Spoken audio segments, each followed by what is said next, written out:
Glossary of Human Terminology and Phraseology. For the convenience of new members to the Galactic Confederacy. Forward, welcome to the Galactic Confederacy. Before you begin your official duties or receive any assistance as needed, a short orientation period is necessary. However, in case of emergency such as war, disaster, or other such circumstances, you will receive aid immediately. Regardless of circumstances, this document serves as a guide to the galaxy's most eccentric member, humans. Humanity were the creators of the Confederacy. Initially, they decided to try form a federation of states of sorts, but differences in galactic politics and resource logistics meant that system was not a viable option. So they created the Confederacy instead.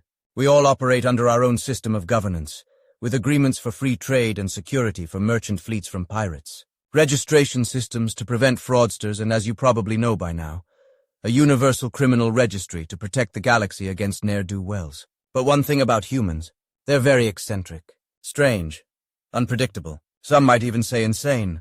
Be that as it may, they have become an indispensable, immutable, unimaginably needed resource, and most would say, friend within the galactic community. Also, for the more warmongering members of the galactic community, a fair warning. Humans have this thing where they have no sense of scale, no chill, and the engineering prowess to make this silliness a reality.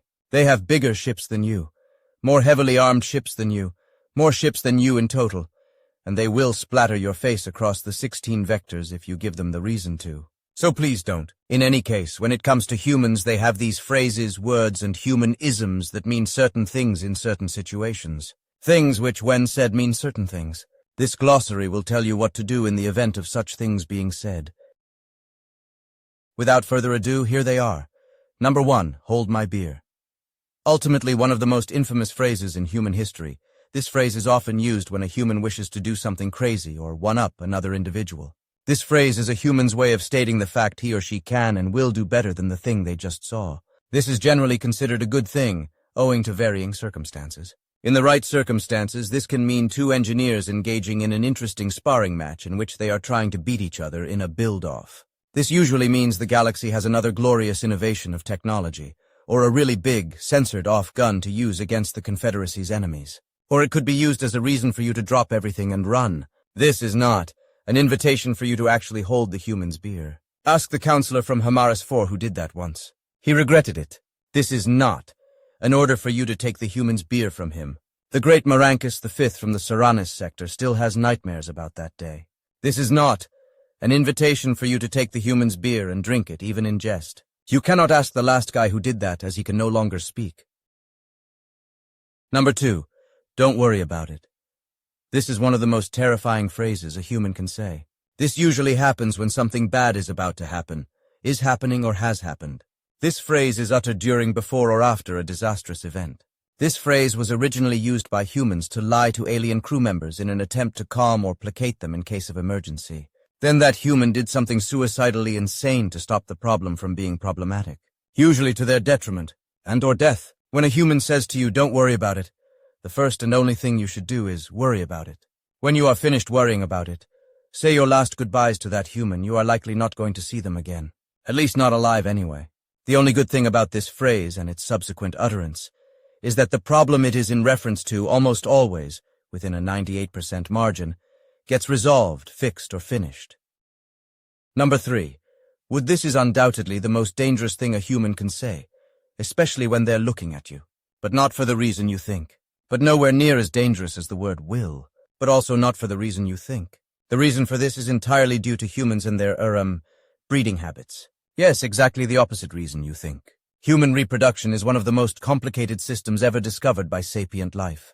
They have no off switch and will actively attempt, if possible, to bonk anything that tickles their fancy. Unlike most denizens of the galaxy, humans will engage in sexual activity for entertainment, and they have no seasonal fertility cycle. The good news is that humans themselves are quite delightful. They are perhaps the most appealing species to look at and be around. Natural body warmth, mammalian in nature, omnivorous with symmetrical features. Sounds nice, doesn't it? There are 2 ways to handle the situation if a human looks at you and says would. Option A, reciprocate and use the phrase I would too. This depends on if you like the human in question. Option B, as fast as you can ambulate, do so rapidly in any direction the human isn't. In short, run the hell away.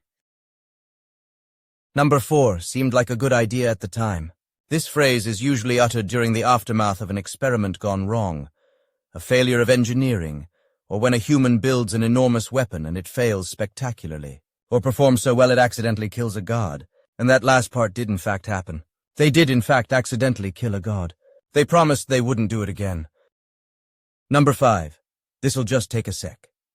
A phrase that essentially means a task will take either a few minutes to a few days to complete. Again, one of those things that humans do to placate the people around them and calm everyone's fears down.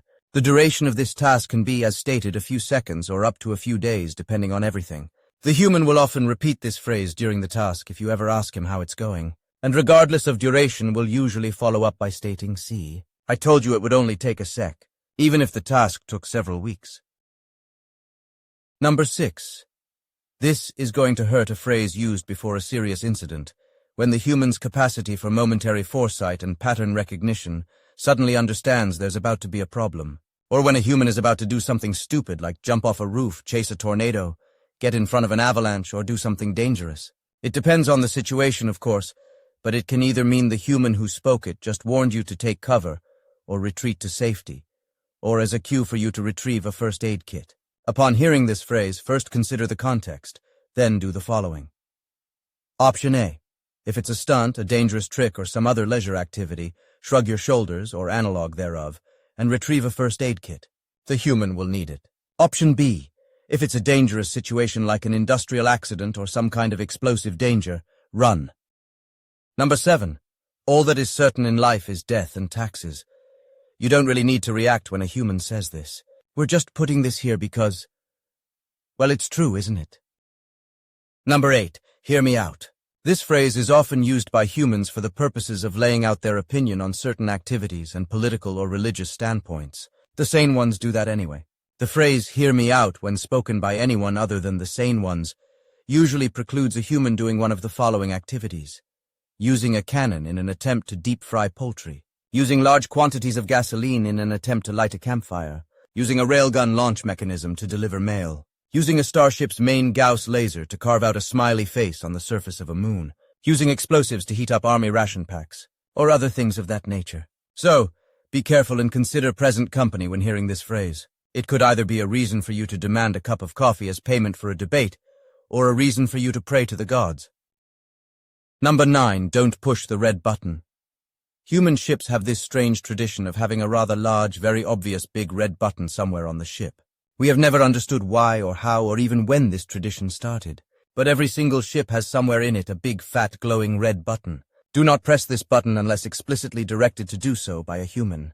This button has been pressed accidentally or out of curiosity before. Bad things happened, such as enabling the nuclear warheads present on every human ship, activating an automated security protocol that exterminates all non-registered crew members, activating the self-destruct sequence, activating the blow-up-a-random star cannon, enabling the shield system that prevents anyone from leaving the ship, ever enabling the time drive system that jumps the ship to the 1970s, for some reason. Again, this button does a whole massive host of things. It varies ship to ship, crew to crew, sometimes even engineer to engineer. There can be multiple buttons on a ship, or just one very big button. We have no idea how or why these functions would even exist, let alone be installed inside a starship, but they are.